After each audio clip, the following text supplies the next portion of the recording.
बहुत पुरानी बात है। कच्छ के एक गांव में एक युवक रहता था जिसका नाम था अली। अली बढ़ई का काम करता था। गांव के सब लोग उससे बहुत प्यार करते थे।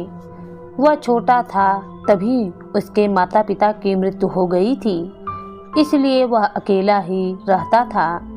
रोज शाम को अपना काम खत्म करके अली गांव के पोखरे के किनारे जा बैठता था और सोचता कि काश उसका भी अपना घर होता। ले देकर सगे संबंधियों से उसकी एक बूढ़ी मौसी भर थी जो 4 गांव आगे रहती थी। अली को उससे मिले कई साल हो गए थे। एक रोज अली ने तय किया कि वह अपनी मौसी से मिलने जाएगा। आखिर वह बूढ़ी थी, हो सकता है बीमार भी हो। अली ख्याली पुलाव पकाने लगा और सोचने लगा कि उसे देखते ही मौसी की आंखों में खुशी के आंसू उमड़ आवेंगे। अगले ही दिन सूर्योदय से भी पहले अली अपनी मौसी के घर के लिए निकल पड़ा। बिमल, जो कि एक कुम्हार था और अली का मित्र भी, उसने बहुत रोकने की कोशिश की कि अली अपने जाने का इरादा छोड़ दे। एक बार फिर सोच लो अली। बिमल ने अली से कहा, तुम्हें अपनी मौसी से मिले हुए अरसा बीत गया है। हो सकता है तुम्हें देखकर वह इतनी खुश न हो जितना तुम सोच रहे हो। मेरा चचेरा भाई उसी गांव में रहता है और उसने मुझे बताया है कि वह विधवा है और बहुत अमीर भी, पर साथ में बहुत ही कंजूस भी हैं। हो सकता है कि तुम्हें देखकर वह सोचे कि तुम उनका पैसा हड़पने आए हो। लेकिन अली तो जाने की जिद किए हुए बैठा था और बिमल की बात का उस पर कोई असर नहीं हुआ। अली के पास अपना कोई गधा तो था नहीं, इसलिए तपती हुई धूप में सनी हुई सड़क पर पैदल चलता जा रहा था। जब सूरज सिर पर चढ़ आया तो अली ताड़ के पेड़ों तले बैठकर सुस्ताने लगा। थका मांदा, भूख से बेहाल अली सूर्यास्त तक अपनी मौसी के गांव पहुंच ही गया। गांव में घुसते ही अली को एक मोची मिला जो अपनी दुकान बंद करके घर जाने की तैयारी में था। जब अली ने उससे अपनी मौसी के घर का रास्ता पूछा तो मोची उसकी तरफ बड़े कौतूहल से देखने लगा। तुम इसी सड़क पर सीधे चलते जाओ, तुम्हें एक बहुत ही विशाल घर मिलेगा जिसे देखकर लगता है कि अब गिरा तब गिरा। मोची बोला, पर ऐसा न सोचना कि वहाँ तुम्हारा स्वागत और सत्कार होने वाला है और गर्मा गर्म खाना मिलने वाला है। उसने फिर कहा, वहाँ जो विधवा रहती है वह अव्वल दर्जे की कंजूस है। अगर बच्चे उसके बगीचे में गिरे हुए भी फल उठा जाते हैं तो उसे भी भगा देती है। अली भारी कदमों से मौसी के घर की तरफ चलने लगा। वह परोपेश में था। हो सकता है कि बिमल की ही बात सच हो। जब घर नजर आया तो अली का दिल डूबने लगा। घर की दीवारें मटमैले पीले रंग की थीं और जगह जगह से उनका रंग उखड़ रहा था। खपरैल टूटी फूटी थी और आंगन में कूड़ा करकट जमा था। टूटे हुए दरवाजे के पास वाले खंबे के साथ ही एक अधमरा उदास सा गधा बंधा हुआ था। गधे की पसलियां तक नजर आ रही थीं। उसकी आंखें देखकर अली को लगा कि शायद ही उसने इतनी दुख भरी आंखें पहले देखी हो। गधा अली की ओर ऐसे देखने लगा जैसे खाने की भीख मांग रहा हो। अली को गधे पर दया आई। उसे लगा कि उसे वापस जाकर पड़ोसी की दुकान से थोड़ा चारा लाना चाहिए। अली चारा लाया और गधे के आगे फैला दिया। गधा गपागप करके ऐसे खाने लगा मानो उसने कई दिनों से कुछ खाया ही नहीं हो। कौन हो? एक कर्कश आवाज आई।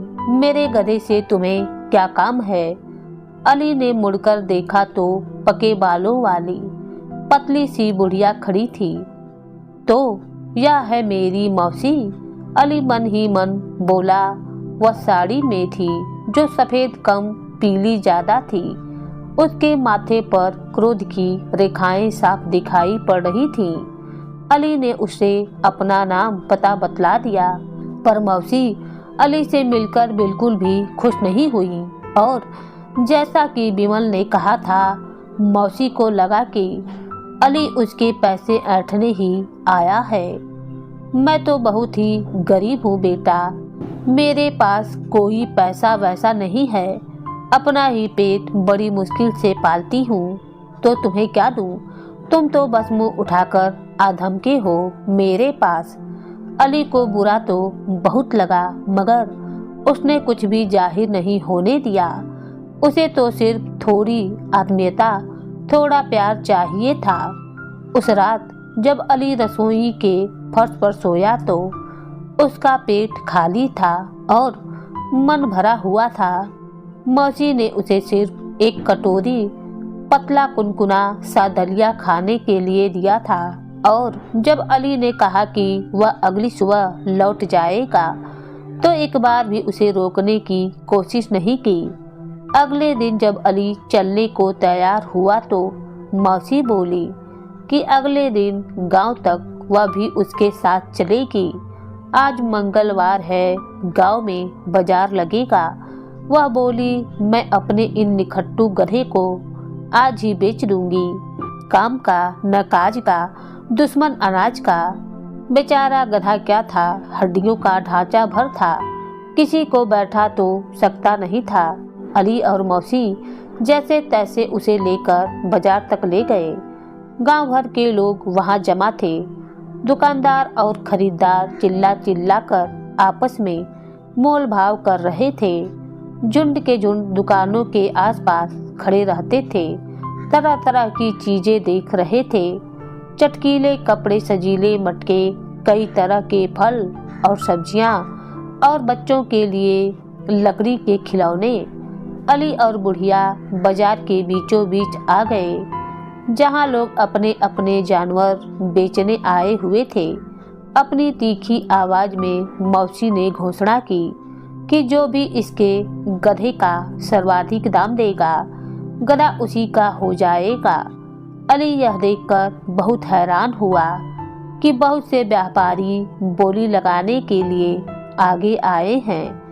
तब उसे एहसास हुआ कि दरअसल गधा काफी हट्टा कट्टा, चौड़ी पीठ वाला था। अगर उसे ठीक से खिलाया पिलाया जाए तो वह अपने मालिक के बहुत काम आ सकता था। तभी एक धनवान व्यापारी ने अपनी दलील आवाज में गधे के लिए ऊंची बोली लगाई। गधा सिर उठाकर सीधा अली को देखने लगा। ऐसा लगता था जैसे वह अली से विनती कर रहा हो कि उसे खरीद ले, मानो कह रहा हो, जरा इस सेठ को तो देखो, लगता है मुझ पर खूब कोड़े बरसाएगा और तुम्हारी मौसी से भी कहीं ज्यादा मेरी मरम्मत करेगा। मैं तुम्हारा गधा खरीदता हूँ। अली एकदम मौसी से बोल पड़ा। बुढ़िया ने जब देखा कि अली का दिल गधे पर आ गया है और वह उसे किसी भी कीमत पर खरीदना चाहेगा, तो वह अली से बोली, ठीक है, पर सेठ की लगाई बोली से 50 रुपए ज्यादा लूंगी। और ले देकर अली की पूंजी बस उतनी ही थी, पर अली गधे की मूक प्रार्थना को अनसुना नहीं कर पाया और बुढ़िया को उसकी मुंहमांगी कीमत दे दी। उस सूखे से गधे को लिए अली अपने गांव वापस लौट आया। जैसे ही बिमल ने उसे देखा तो ठहाका लगाकर हंस पड़ा। मिलने गए थे मौसी से और लौट रहे हो इस हड्डियों के ढांचे के साथ? उसने चुटकी ली। ठीक है अली भाई, अगली बार मेरा कहना तो मानोगे ना? अली ने गधे को भरपेट खिलाना शुरू किया। जल्दी ही गधा खूब मोटा ताजा हो गया। अब गधा अली का बोझ भी ढोने लगा। अली हर वक्त अपने गधे से बतियाता रहता था और गधा भी न सिर्फ अली के शब्दों को बल्कि उसकी भावनाओं को भी खूब समझता था। गधे की आंखों में सदा कृतज्ञता का भाव रहता था। अली को भी गधा खरीदने का कोई पछतावा नहीं था, क्योंकि वह अली के जीवन का अहम हिस्सा बन चुका था। जब शाम को सब गांव वालों ने अपने अपने घरों को लौट जाने के बाद भी अली को अकेलापन महसूस नहीं होता था। कुछ महीनों बाद अली को अपनी मौसी के देहांत की खबर मिली। अली को लगा कि मौसी के अंतिम संस्कार का जिम्मा उसका है। आखिर वही तो उसका था जो मौसी का अपना था। अपने गधे पर सवार हो अली अंत्येष्टि की सब तैयारियां करने निकल पड़ा। क्रियाकर्म के बाद अली ने अंतिम बार अपनी मौसी के घर में रात बिताई। वह गधे की रस्सी खोलने बरामदे में गया तो गधा सुबह से ही बेचैन था और अली को ऐसा महसूस हो रहा था मानो गधे को मौसी के दुर्व्यवहार की पिछली बातें याद आ रही हों। जैसे ही अली ने रस्सी खोली, गधा आंगन के दूसरे कोने में जाकर अपने खुरों से जमीन को खोदने लगा। शायद भूखा है, अली ने ऐसा सोचते हुए उसके सामने हरी घास लाकर फैला दी, पर गधा जमीन खोदता रहा। शायद प्यासा है, अली ने सोचा और उसके पीने के लिए पानी दे दिया, लेकिन गधे ने पानी भी नहीं पिया और जमीन खोदता रहा। अली थका हुआ था। उसने चिढ़कर पूछा, आखिर तुम्हें चाहिए क्या? गधा बेचारा क्या बोलता, वहीं खड़ा रहा। एकाएक अली को फावड़े का ख्याल आया। फावड़ा रात के इस पहर में मुझे फावड़े की क्या जरूरत है? उसने खुद से पूछा। फट से उसके दिमाग में एक बात सूझी। क्या गधा उसे कुछ बताने की कोशिश कर रहा है? क्या वह उसे जमीन खोदने की विनती कर रहा है? अली तेजी के साथ वही फावड़ा चलाने लगा जहां पहले गधा खोद रहा था। उसने कुछ ही फुट खोदा था कि उसका किसी सख्त चीज से फावड़ा टकरा गया और टन की आवाजें आई। अली जल्दी जल्दी हाथ चलाने लगा और तभी उसे लोहे का एक संदूक दिखाई पड़ा। संदूक से बंधी हुई रस्सी खींचकर अली ने उसे बाहर निकाला। उसे देखते ही अली का दिल जोर जोर से धड़क उठा। पूरा संदूक चांदी के बर्तनों और सोने के गहनों से भरा पड़ा था। अली समझ गया कि इसी संदूक में मौसी ने अपनी तमाम दौलत छिपाई हुई थी। मौसी ने जब इसे जमीन में गाड़ा होगा तो गधे ने देख लिया होगा। अली ने अपनी बाहें गधे के गले में डाल दी। मेरे दोस्त, वह प्रसन्नचित होकर बोला, तुम्हारा शुक्रिया कैसे अदा करूं? गधा आंखों से अली के प्रति आभार प्रकट कर रहा था। अली ने संदूक को गधे की पीठ पर रखा और अपने गांव लौट आया। उसने एक दुकान खोली और जल्दी ही एक कामयाब और ईमानदार दुकानदार के रूप में जाना जाने लगा। लेकिन वह कभी नहीं भूला था कि यह सौभाग्य उसको अपने गधे के कारण ही मिला था। धन्यवाद।